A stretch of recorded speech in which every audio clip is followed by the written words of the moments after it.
Namun kita pandang, kita banding, orang yang sekian puluh tahun tadi kafir, begitu dia mengucap 2 kalimat syahadat selesai, ya ampuni Allah dosanya. Nah, coba kita bayangkan kalau orang itu seumur hidup mengesahkan Allah, seumur hidup ingin menuhankan Allah, seumur hidup ingin takwa kepada Allah, seumur hidup pada pernah menyembah selain Allah. Lalu orang yang seperti ini, dia mengucapkan kalimat syahadat, dia mengucapkan zikir, dia mengucapkan istighfar, dia menuntut ilmu. Nah, kita bayangkan bagaimana rahmat Allah melimpah ruah kepada orang yang seperti ini. Nah, orang nang sekian puluh tahun aja kafir Islam, kayak itu dapat rahmatnya. Apalagi orang nang mulai keluar di parut sudah Islam, sampai inya mati kada pernah menuhankan selain Allah, yang hidupnya berzikir, bertauhid, bersyahadat, bersalawat. Nah, makinnya orang ini banyak dapat rahmat Allah Subhanahu wa ta'ala.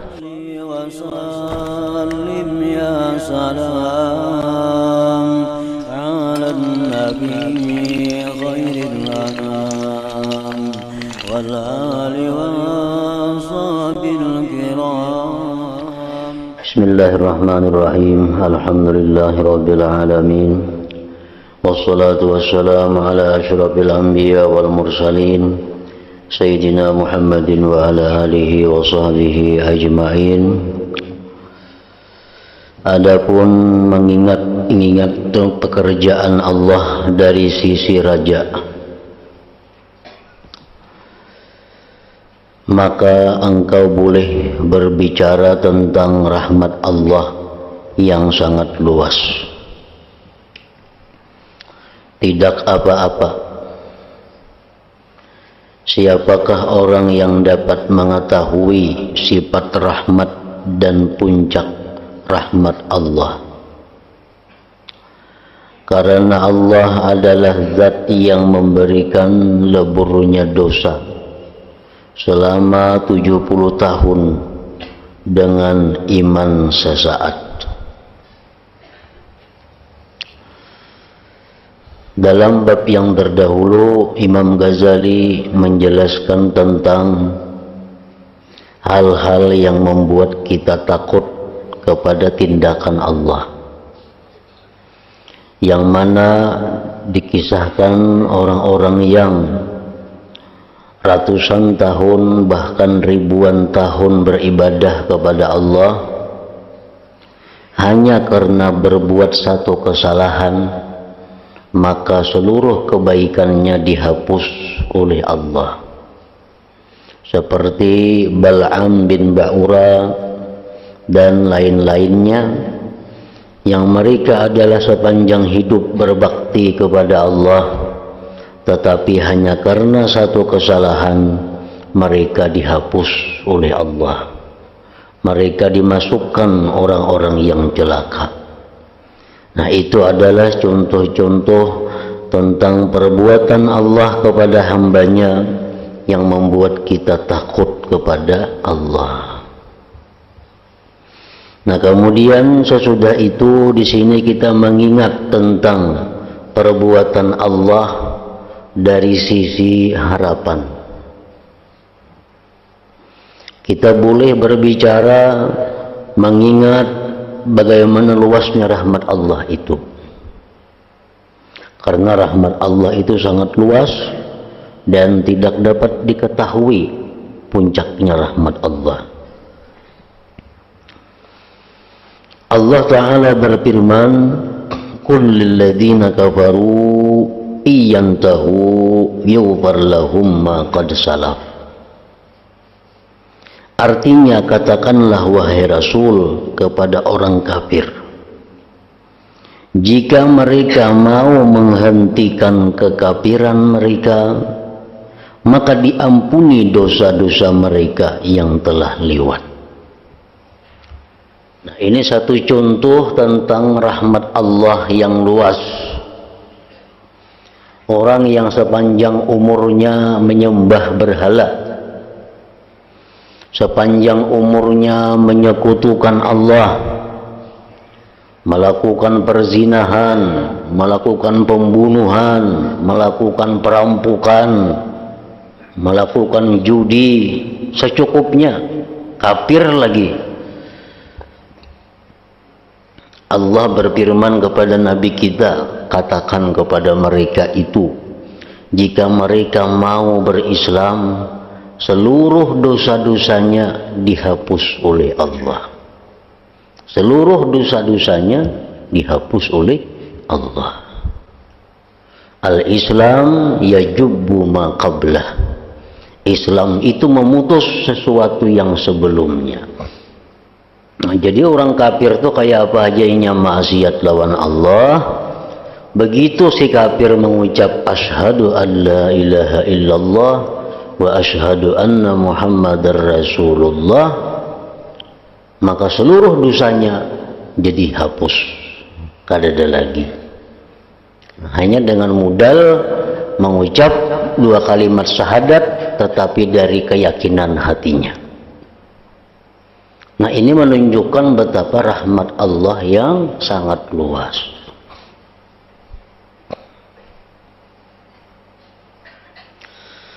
Tidakkah engkau mengetahui tentang tukang sihir Fir'aun? Fir'aun itu banyak mempunyai anak buah ahli sihir. Ahli sihir Fir'aun yang berdatangan untuk memerangi Allah dan bersumpah demi keagungan Fir'aun musuh Allah.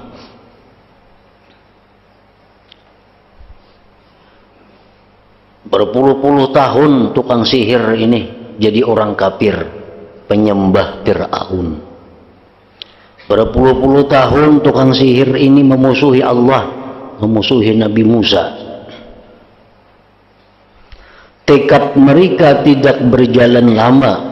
Begitu melihat mukjizat Nabi Musa alaihissalam dan mengetahui kebenaran, maka tukang sihir tadi mengucap amanna bi rabbil alamin.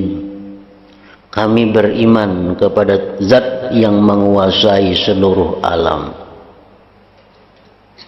Allah tidak menuturkan bahwa mereka itu sesudah beriman lalu menambah amal. Cuma modal mereka hanya mengucapkan kami beriman dengan Tuhan semesta alam.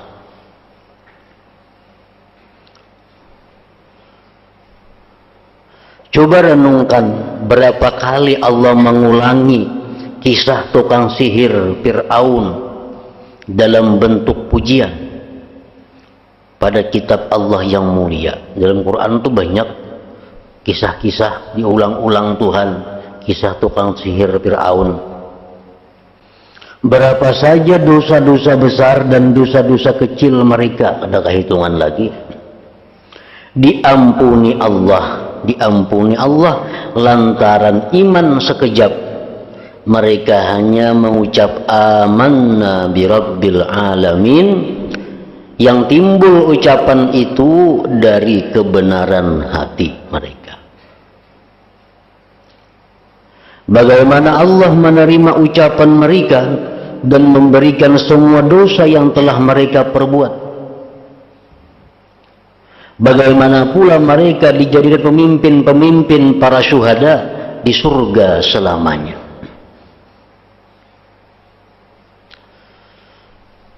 Fir'aun mengadakan perjanjian kepada Musa alaihissalam untuk bertemu di tanah lapang, disaksikan khalayak ramai. Fir'aun ingin menguji kebenaran Musa. Lalu dikumpul tukang-tukang sihir Fir'aun yang banyak, dikumpul di tanah lapang, disaksikan rakyat. Disuruh Fir'aun tukang-tukang sihir itu melemparkan tali di tanah lapang, dilemparkan tali-tali, dipuja oleh tukang sihir tadi, maka tali-tali itu menjadi ular. Nah, ular penuh di tanah lapang. Lalu Fir'aun menentang Nabi Musa, wahai Musa, buktikan kehebatanmu, buktikan kebenaranmu. Allah memerintahkan kepada Nabi Musa untuk melemparkan tongkat. Dilempar tongkat oleh Nabi Musa, maka tongkat Nabi Musa menjadi ular yang sangat besar, yang memakan seluruh ular-ular yang dibikin oleh tukang sihir Fir'aun tadi.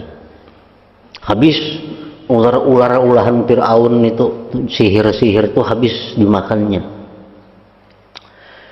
Nah, tukang sihir Fir'aun inang banyak itu melihat kehebatan Nabi Musa, mengakui, oh biar tukang sihir ini Musa bujur-bujur Nabi, ini Musa bujur-bujur Rasulullah, buktinya sihir kami kalah.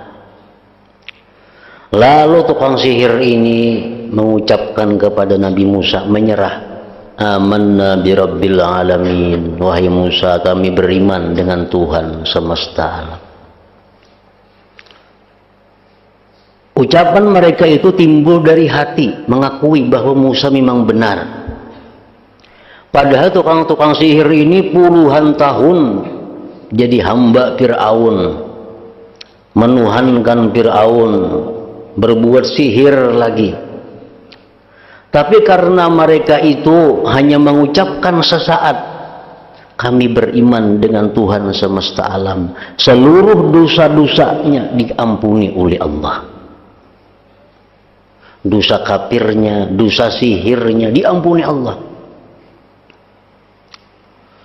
Nah, begitu tukang-tukang sihir ini masuk agama Nabi Musa, Fir'aun marah. Fir'aun mengancam, jar Fir'aun, kalau ikam kada kembali kepada agama asal, ikam akan dibunuh. Wahai tukang-tukang sihir. Tukang-tukang sihir tetap pada keyakinannya bahwa Nabi Musa yang benar. Akhirnya tukang-tukang sihir itu dibunuh oleh Fir'aun. Dibunuh. Habis nama Nabi iman dibunuh. Nah, mereka ini dijadikan Allah di dalam surga nanti termasuk dengan pemimpin-pemimpin syahid. Tukang-tukang sihir. Karenanya matinya dibunuh mempertahankan akidahnya, lalu tukang sihir ini dijadikan Allah pemimpin syuhada di dalam surga. Nah, di situ kita melihat betapa luasnya rahmat Allah. Luas rahmat Allah. Tukang sihir yang begitu banyak maksiatnya kepada Allah, hanya karena mengucap amanna bi rabbil alamin, kami beriman dengan Tuhan semesta alam, diampuni Allah seluruh dosanya. Begitu mereka dibunuh, Allah jadikan mereka pemimpin syuhada di dalam surga. Padahal kadada amal lain yang tukang sihir nih, lupang bersedekah sampat kadada, puasa kadada, menuntut ilmu kadada. Nah, hanya dua amal. Amal yang pertama dia mengakui kebenaran Allah, yang kedua dia dibunuh. Padahal kalau menghitung dosa-dosa mereka banyak benar dahulunya. Mana tukang sihir, mana menuhankan Fir'aun. Nah, tapi Allah dengan rahmatnya yang luas, Allah memberikan ampunan kepada mereka itu hanya dengan iman sesaat, iman sekejap itu.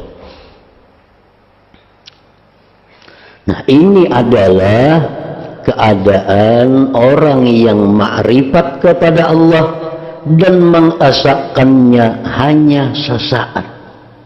Satu matanya sampai tukang-tukang sihir itu berislam, satu matanya. Sesudah menjadi tukang sihir, kafir, sesat, dan rusak.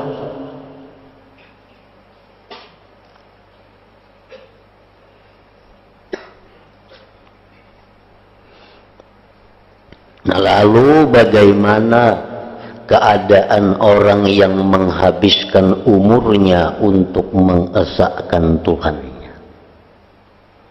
dan tidak melihat orang lain sebagai ahli tauhid di dunia dan akhirat? Namun kita pandang, kita banding, Orang yang sekian puluh tahun tadi kafir, begitu dia mengucap 2 kalimat syahadat selesai, ya ampuni Allah dosanya. Nah, coba kita bayangkan kalau orang itu seumur hidup mengesahkan Allah, seumur hidup ingin menuhankan Allah, seumur hidup ingin takwa kepada Allah, seumur hidup pada pernah menyembah selain Allah. Lalu orang yang seperti ini, dia mengucapkan kalimat syahadat, dia mengucapkan zikir, dia mengucapkan istighfar, dia menuntut ilmu. Nah, kita bayangkan bagaimana rahmat Allah melimpah ruah kepada orang yang seperti ini. Nah, orang nang sekian puluh tahun aja kafir Islam, kayak itu dapat rahmatnya. Apalagi orang nang baru mulai keluar di parut sudah Islam, sampai inya mati kada pernah menuhankan selain Allah, yang hidupnya berzikir, bertauhid, bersyahadat, bersalawat. Nah, makinnya orang ini banyak dapat rahmat Allah Subhanahu wa Ta'ala. Nah, jadi kisah itu menumbuhkan satu harapan di dalam hati kita, menumbuhkan satu kegembiraan dalam hati kita. Orang nang beratus tahun aja kafir Islam, satu mati diampuni Tuhan dosa-dosanya. Seorang nang berumuran nang kada suka kafir ini kayak apa maginnya seumuran kada suka menyembah selain Allah, berapa ribu kali mengucap syahadat dalam hidup, berapa kali mengucap zikir. Nah, asa kada mungkin kada dapat rahmat Allah. Nah, ini ayat menumbuhkan kegembiraan kepada kita, menumbuhkan raja harapan kepada kita bahwa kita dapat rahmat Allah Subhanahu wa Ta'ala.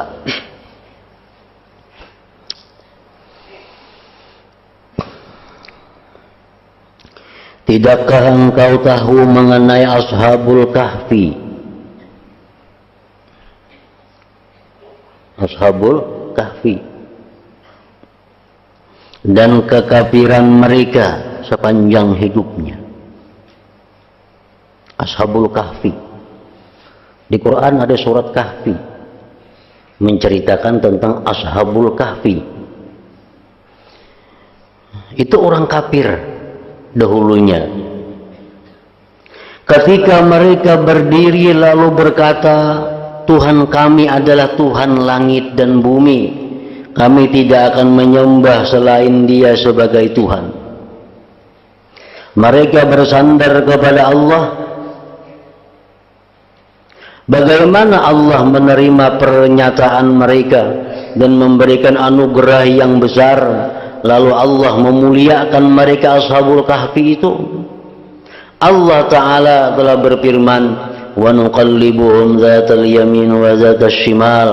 Artinya, dan kami Allah membolak-balikkan mereka Ashabul Kahfi ke arah kanan dan ke arah kiri. Dan bagaimana Allah Ta'ala mengagungkan kemuliaan mereka, memberikan mereka pakaian kemegahan, kewibawaan dan menakutkan. Sehingga Allah berfirman kepada makhluknya yang paling mulia, Nabi Muhammad sallallahu alaihi wasallam, "Law ittala'ta 'alaihim lawallaita minhum firara wa lamulita minhum ru'ba." Artinya, seandainya engkau melihat Ashabul Kahfi, pasti engkau berpaling dari mereka dengan berlari dan engkau dipenuhi rasa takut kepada mereka. Karena Ashabul Kahfi itu orang yang diberi Allah pengaruh, orang yang diberi Allah wibawa. Siapapun yang melihat mereka pasti akan ada takut. Nah, Ashabul Kahfi ini orang yang dulunya kafir, tapi karena berislam, Allah muliakan mereka dengan kemuliaan yang besar.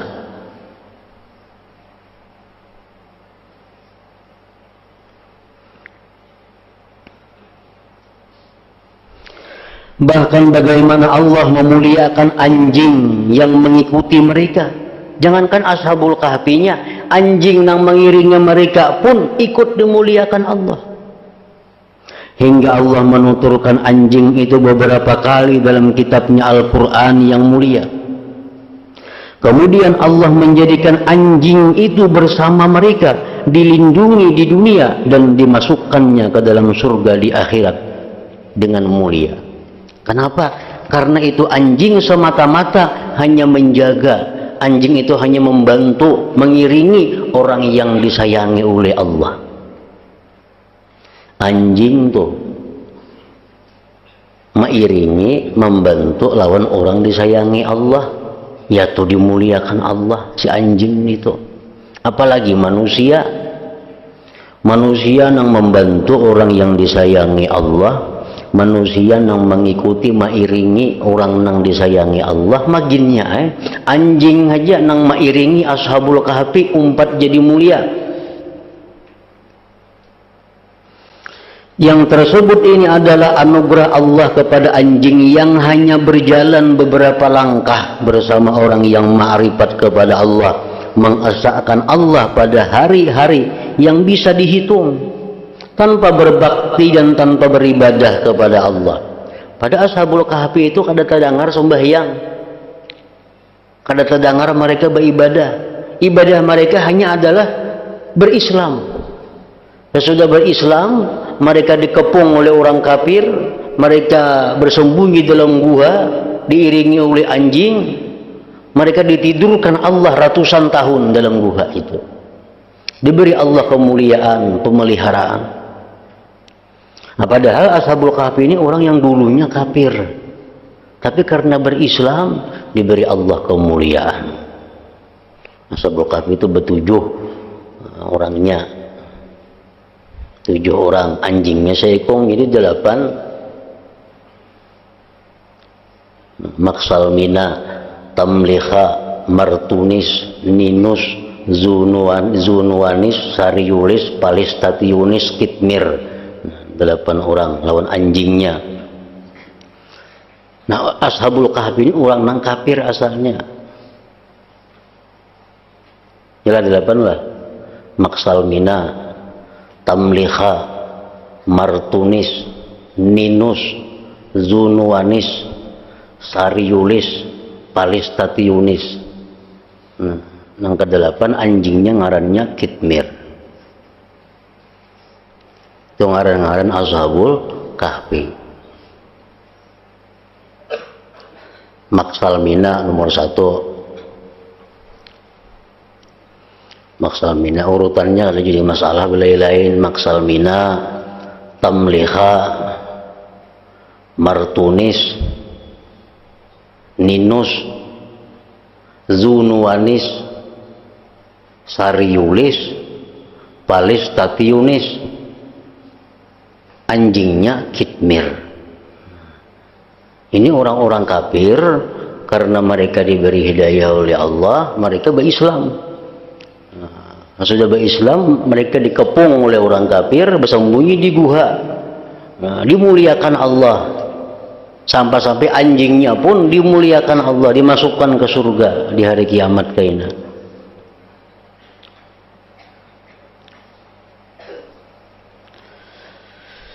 Nah, lalu bagaimana pula anugerah Allah kepada hambanya yang beriman?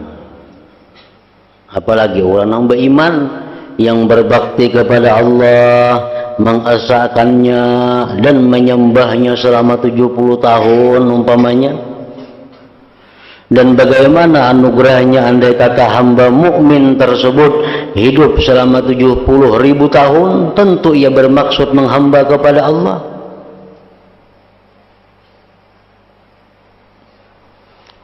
Jadi itu kisah tentang tukang sihir Fir'aun, kisah tentang Ashabul Kahfi, itu membuat kita ini gembira, membuat kita ini ada harapan masuk surga. Buktinya apa? Orang yang kafir puluhan tahun, begitu berislam diampuni Tuhan dosanya, jadi wali.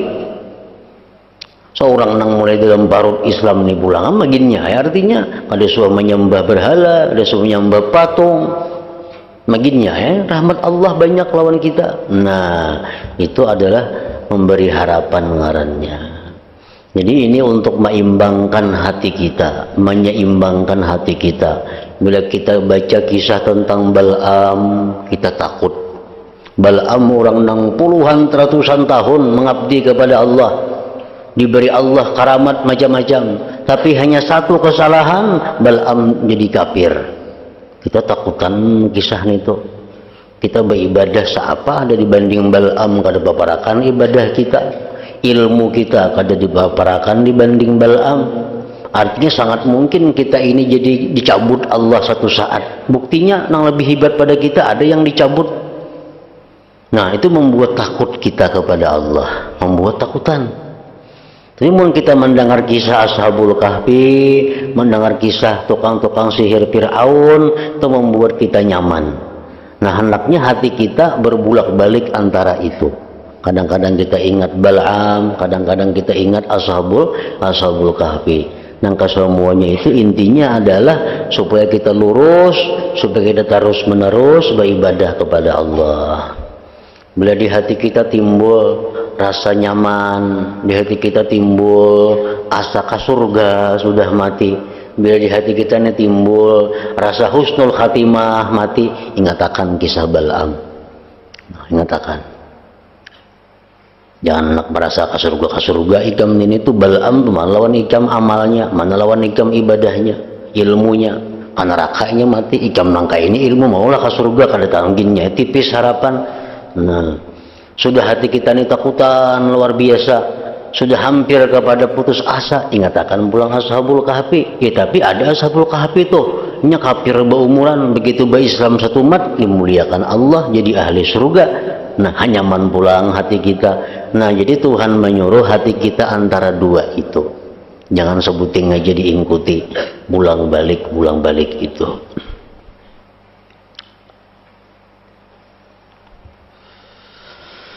Tidakkah engkau tahu bagaimana Allah Ta'ala mencela Nabi Ibrahim alaihissalam mengenai doa Ibrahim menyumpahi orang-orang yang durhaka agar mengalami kerusakan kematian? Bagaimana Allah mencela Nabi Musa tentang urusan Qarun? Allah Ta'ala berfirman, istaghatha bika Qarun falam tugizhu wa izzati law istaghatha bi la agastuhu wa afautu anhu. Artinya, hai Musa, Qarun minta tolong kepadamu tetapi engkau tidak mau menolongnya. Demi keagunganku, seandainya Qarun meminta tolong kepadaku, pasti aku menolongnya dan mengampuninya. Qarun sudah kadang mau bayar zakat harta, memfitnah Nabi Musa macam-macam. Si Qarun ini, padahal Qarun termasuk orang yang asalnya Muslim.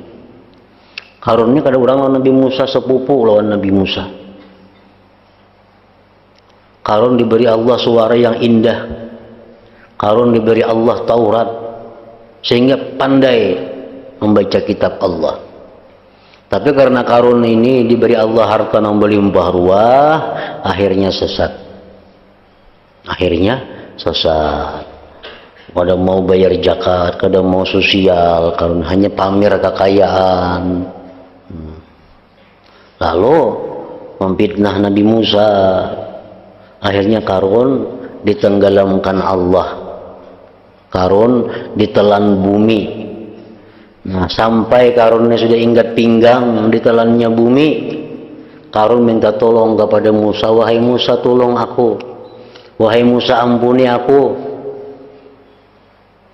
Nabi Musa kadang menghiraukan Qarun. Semakin tenggelam Qarun. Qarun kujiak minta tolong lawan Nabi Musa, kada dihiraukan Nabi Musa. Akhirnya Qarun tenggelam sama sekali ke dalam bumi. Dan sampai sekarang Qarun terus tenggelam di dalam bumi sampai ke dasar bumi. Yatajaljalu ila yaumil qiyamah. Si Qarun itu sampai sekarang berputar-putar di bumi. Nah, sampai hari kiamat.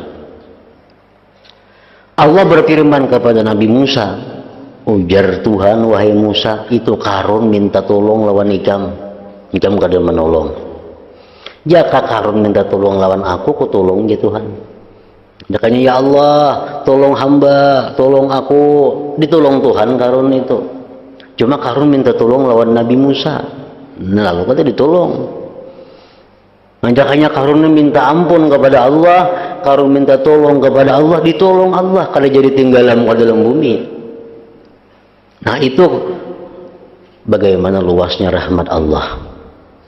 Qarun yang dulunya baik jadi ingkar, jadinya orang yang memitnah Nabi Musa, orang yang enggan mengeluarkan hartanya, dihukum oleh Allah. Andai kata dia Tuhan, si Qarun itu minta tolong lawan aku, tetap ku tolong. Apalagi kita kada pernah memitnah Nabi, kita kada pernah sumbung kayak Qarun itu, umpamanya minta tolong lawan Tuhan, maginnya ditolong Tuhan. Nah, ini kisah Qarun pun menumbuhkan keharapan di dalam hati kita, menumbuhkan kegembiraan juga kepada kita. Dan bagaimana Allah Ta'ala mencela Nabi Yunus alaihi salam mengenai persoalan kaumnya. Engkau bersedih hati sehubungan dengan pohon labu, engkau menumbuhkannya dalam sesaat dan membuatnya kering dalam sesaat, dan engkau tidak bersedih hati berkenaan dengan 100.000 orang atau lebih. Lalu bagaimana Allah pula menerima alasan kaum Nabi Yunus dan memalingkan siksanya yang besar dari mereka sesudah Allah menyesatkan mereka. Kaum Nabi Yunus satu contoh kaum yang dirahmati Allah. Mereka sudah berhak untuk dapat siksa Allah, tapi karena mereka minta tolong kepada Allah, mereka minta ampun kepada Allah karena tidak menghiraukan Nabi Yunus, mereka diampuni Allah, mereka diselamatkan Allah.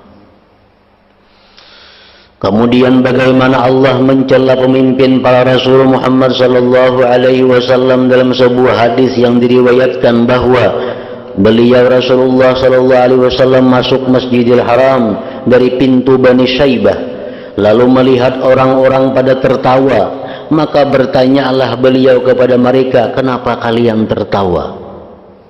Jangan sampai aku melihat kalian tertawa lagi, kata Rasulullah.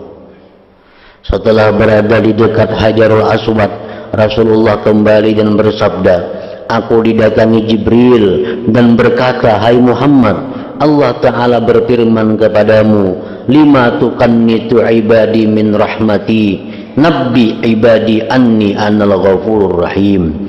Artinya, apa sebab engkau membuat putus asa para hambaku dari rahmatku? Ceritakanlah kepada para hambaku bahwa adalah aku zat yang maha pengampun lagi maha penyayang. Nabi Muhammad dulunya beliau kada kau melihat orang tertawa, sidin tegur, kamu jangan tertawa, kamu tentu mati ke surga. Nah, bahasa kitanya ada orang bilang tertawa ditegur sidin, sehingga Allah menegur Nabi kita, jangan macam itu wahai Rasul. Jangan kau putus asakan hambaku dari rahmatku. Bilang kepada mereka bahwa Allah itu pengasih lagi penyayang. Ini adalah Rasulullah SAW. Beliau bersabda, Allahu arhamu bil abdil mu'min minal walidati syafiqati biwaladiha. Artinya Allah itu lebih balas kasih kepada hamba mukmin daripada ibu yang penyayang terhadap anaknya. Dalam sebuah hadis masyhur diriwayatkan dari Rasulullah sallallahu alaihi wasallam, inna lillahi ta'ala mi'ata rahmatin bawahidatun minha kasamaha bainal jinni wal insi wal bahaim fabiha yata'atafun wa biha yatarahamun waddakhara minha tis'atan wa tis'ina li nafsih liyarhama biha ibadahu yawmal qiyamah. Artinya sesungguhnya Allah Ta'ala itu mempunyai 100 rahmat. Satu di antaranya dia bagikan di antara jin, manusia dan hewan. Karena satu rahmat ini jin, manusia dan hewan saling mengasihi dan saling menyayangi. Sementara itu Allah menyimpan rahmat yang 99 lagi buat zatnya untuk mengasihi para hambanya nanti di hari kiamat. Allah itu berisi 100 buting rahmat. 100 buting berisi rahmat. 99 disimpan untuk hari kiamat. Satu rahmat yang dikirim Allah ke bumi ini, mulai Adam sampai hari kiamat. Satu rahmat itulah kita bisa sayang dengan orang lain. Kita bisa terhindar dari bala. kita terhindar dari musibah, kita bisa hidup, makan, minum. Hanya satu rahmat yang dibagi-bagi Allah kepada seluruh makhluk yang ada di dunia ini. 99 lagi yang ditinggal Allah di akhirat untuk hari kiamat kayaknya. Nah, jadi kita artinya apa? Artinya sangat mungkin kita dapat banyak rahmat Allah di akhirat kayaknya. Karena nang rahmat nang adanya aja sudah kita diberinya taufik Islam, diberinya kita iman, diberinya kita menuntut ilmu, diberinya kita kawa beribadah. Hanya rahmat nang sebutin yang dibagi-bagi seluruh makhluk. Apalagi di akhirat kayaknya 99, nah makin harapan kita dapat rahmat Allah. Ketika Allah telah memberikan kepada engkau dari rahmat yang satu segala karunia yang mulia ini, yakni ma'rifat, menjadi orang yang termasuk umat Nabi Muhammad sallallahu alaihi wasallam yang dikasihi ini, serta mengetahui sunnah wal jamaah, sampai nikmat-nikmat yang berada di sisi engkau zahir dan batin, maka diharapkan dari anugerah Allah yang agung, semoga Allah berkenan menyempurnakan nikmat-nikmat tersebut. Artinya rahmat itu hanya satu dikirim Allah. Satu dikirim Allah sejak Adam, sebelum Adam lagi sampai hari kiamat. Dari rahmat yang satu itu kita sudah dapat titel umat Nabi Muhammad.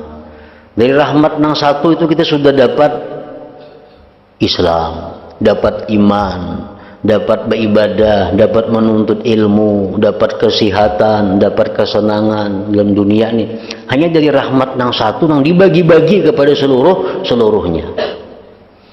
99 lagi yang tertinggal di akhirat, rahmat Allah itu akan dibagikan kepada makhluk Allah. Nah, artinya apa? Harapan kita besar, kita akan dapat rahmat selanjutnya. Sebab siapapun yang mulai memberikan, maka semestinya lah menyempurnakannya. Dan Allah menjadikan dari rahmat yang 99 bagian yang banyak sekali untuk engkau. Artinya kita ini sudah diberi Allah Islam, diberi Allah iman, tauhid. Nah, itu nanti akan disempurnakan oleh Allah dengan rahmat yang 99 yang ada di sisinya itu. Nah, jadi ini pun menambah kenyamanan kita, kelapangan hati kita, menambah kecintaan kita kepada Allah, menambah damainya kita di sisi Allah setelah kita mempelajari ayat-ayat yang membuat takut kepada Allah. Imam Ghazali berkata, aku memohon kepada Allah Ta'ala semoga dia tidak menyia-nyiakan harapan kita dari anugerahnya yang agung. Allah adalah zat yang menjadi Tuhan kita, pemurah dan balas kasih. Nah, kemudian pokok ketiga dalam menuturkan janji dan ancaman Allah di hari kiamat. Ila hadratin Nabi sallallahu alaihi wasallam. Al-Fatihah.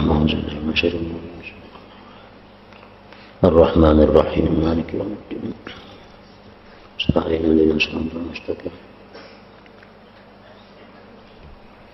Bismillahirrahmanirrahim. Alhamdulillah rabbil alamin. Wa sallallahu wa sallam ala sayyidina Muhammad wa alihi wa sahbihi ajma'in.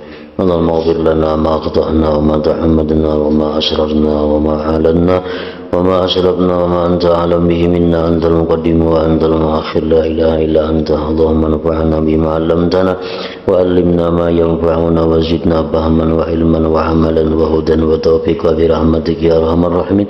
Sallallahu alaihi sayyidina Muhammad wa alihi wa sallam. Alhamdulillahi rabbil alamin.